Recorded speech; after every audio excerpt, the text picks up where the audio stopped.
Right, hey guys, welcome back to one of my videos here today with me, Ellis, on my mountain biking channel. I've changed it to now, and today we're going to be having a look at my bike. I know you're probably thinking, why is he doing another video about it? What I'm doing now is I'm doing a video about what changes, upgrades have been made to it over the past couple of weeks while I've had this bike, and what things I'm going to plan on to do to it, and just take an overall look at it and how bad it is after 3 weeks of me having it now. So everything still is alright on this bike. Like headset perfectly working, the suspension's perfect, the wheel bearings couldn't be any better, and the braking is spot on still. It will need bleeding probably just after Christmas, because that you meant to bleed it a couple months after you have your bike. But everything's still working fine on this thing. As you know, I put in the Ascent dropper post on it. That worked perfectly fine. I had an issue with it, but it's just because I had it too far out the seat clamp, so it would actuate all the time. And the Mudhugger, Mudgod, I love it. If you saw it on my bike cave and on my Instagram, go check out my Instagram, go follow me, it'll be down here now. So that Mudhugger's great. It just like stops all the spray coming up onto your bum and things like that, and your back. It also stops it from coming all the way up to your handlebars, so none of your cockpit gets more muddy. So there's this. This is mainly, it doesn't really help like stop mud getting in my eyes, but it's just to stop mud getting all caught up in the head tube and the steerer tube and things like that. And in the rear mudguard, stop things getting onto the shock, hold onto the actual stanchion of the shock here, and into the main body as well. So let's talk about upgrades. What I've done to this bike to personalise it to my need. As you know, I put the mudguards on it, put the drop post on it. I've glossed over them already. Put me my choice of ODI bar ends. I like my ODI bar ends on them because they protect my grips a bit more than the little tiny thin ones that just pop on there. These are at least 5mm thick. The other ones were like 2. So I have an inner tube on here, which I always have on here now. Anyway, I didn't. The first ride I went on it, I met a friend there, and yeah, I forgot an inner tube. Popped my tyre on the climb with Degler. So let's borrow their inner tube. So you don't really want to be the type of dude who says, "Oh, can I borrow your inner tube?" Always take a spare with you. This is what I've got. I've got it on my bike.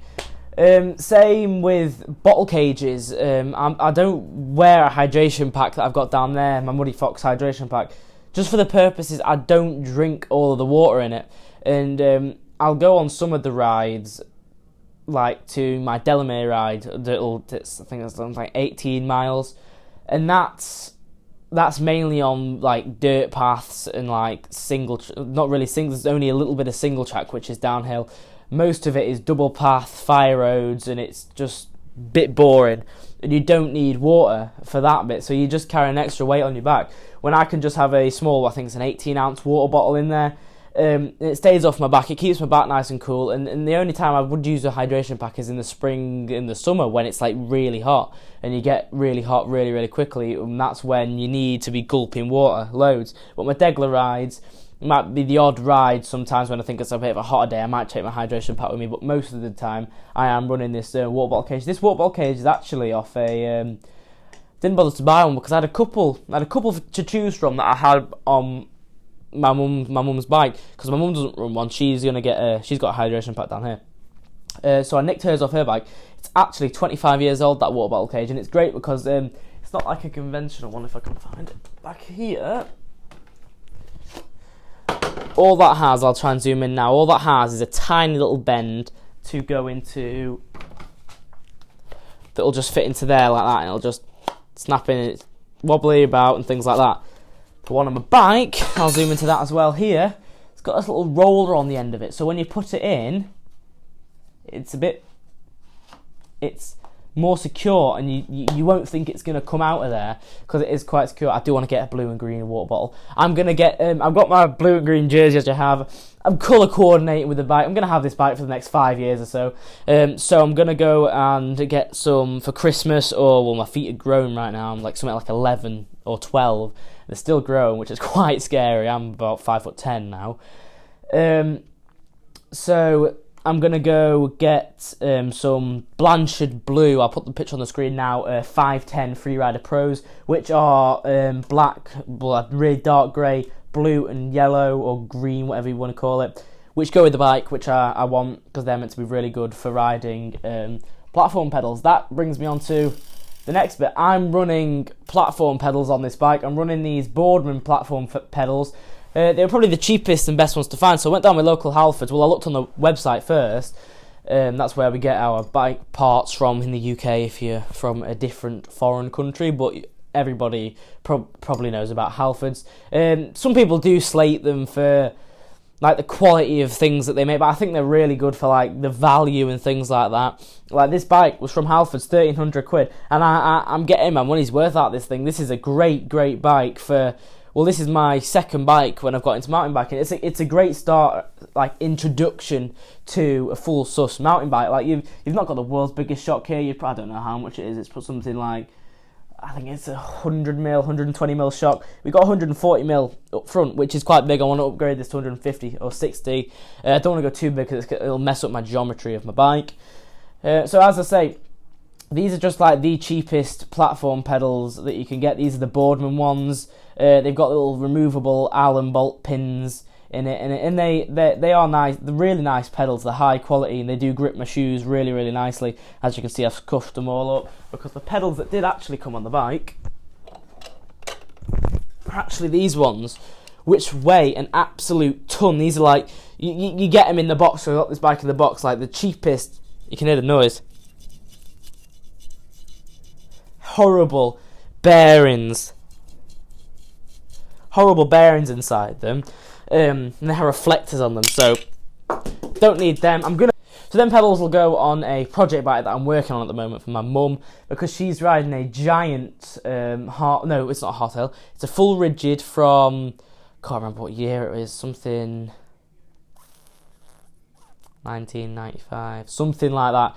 It's she says it's about 20 years old or something around that time, but she's not ridden it for 25 years. 25 years she's not ridden that bike. So I've got her into it. I've taken her around the blue route of Degler. She's gone around on her own before. I don't really want to go around on the full ridges on the red. It's not the most reliable because you're looking at a 3x, I think it's a 7 on that. I'm looking over to the bike over there if you're wondering why it's there. I'm looking over there. You've not got the grippiest tyres on it, and the brakes are only V-brakes, so they're not the best. So what I am going to do is I'm going to upgrade it, and I'm going to chuck her on my frame for my old Carrera. I am in the midst of sanding it down, and I'm going to give it a spray of like a matte grey or something like that, quite minimalistic looking. The forks on it, I'm going to put on something like a 120mm air fork, like a Suntour, RC Suntour or something like that, and a 1x. But that's off the topic of this bike at the moment. So that's going to be a whole nother series, the project bike, which probably will be starting next year, sometime in the spring or the summer, which it's a long way away, but I need to get the money, so like from Christmas and things like that. So if we look more at the bike, yes, we've got these on them. If you notice, we have got a bit of Invisi frame on them. We've just got bits where it's going to rub most and it's going to hit like stones. Like here, up at the front of the forks, we've got the front lowers all covered up with Invisi frame. We've got here where the cables are going to rub, all covered up with Invisi frame. It started to rub there and it was bugging me, so I've got some Invisi frame on there, which I need to replace because it's actually peeling off. And same for the other side. We've got it on the top tube here, and if you haven't already noticed from my Instagram posts, got my logo on there, so I've got my logo stuck on my bike with a sticker and then Invisi frame over the top. This is just to stop when you're getting on off your bike, you scuff it with your shoes, and if you have a rock stuck in your shoe, you're going to scratch it. And around here, it's for when we go in, if you like whack your side of your knees. I'm going to get some knee pads for Christmas, so if they're going to go rub on there. I've got a big gripe with this bike. The saddle isn't the comfiest, but the front of it, I'll put a picture on the screen now. It's rubbing. It's like rubbing away. That whole front bit was like the yellowy, luminous green that it used to be. But it's rubbing away. So I'm either going to leave it and see how bad it gets, or I'm going to take it to Halfords and be like, look, this is annoying. It's rubbing off basically, and I'm going to pay £1,300 for a bike, and I'm going to get this. But everything else on the bike is perfect. Come down to the bottle cage. We've got a CO2 fitted here. So we've got a CO2 like case thing. So if I take it off, so there's your CO2. So inside this little pouch thing, this is just like a case to hold it on when you go on the tyre, because you'll get it near the valve and you'll just chuck it on and go. But this is the case because if you touch the raw CO2 cartridge or a naked CO2 cartridge, it can burn your skin. So you've got this on, you've also got, yeah, there's your case that you've got on it, and that's just your plain CO2 cartridge.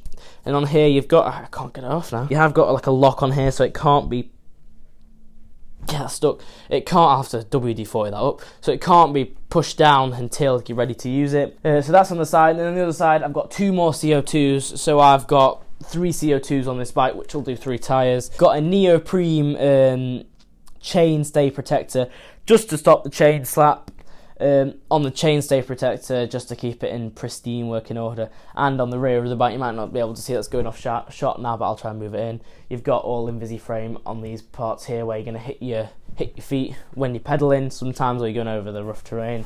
But they're mainly the upgrades that I've made to my bike. Well, I wouldn't say upgrades, but like the little modifications to make it my bike. So, hope you enjoyed this video. Remember to hit the like button, smash that subscribe button, and turn the notification bell on to be notified every single time I upload. I'm going to be uploading once a week. In the holidays, I'll be uploading multiple times a week. But for the time being, my name's been Ellis, and I'll see you in my next video.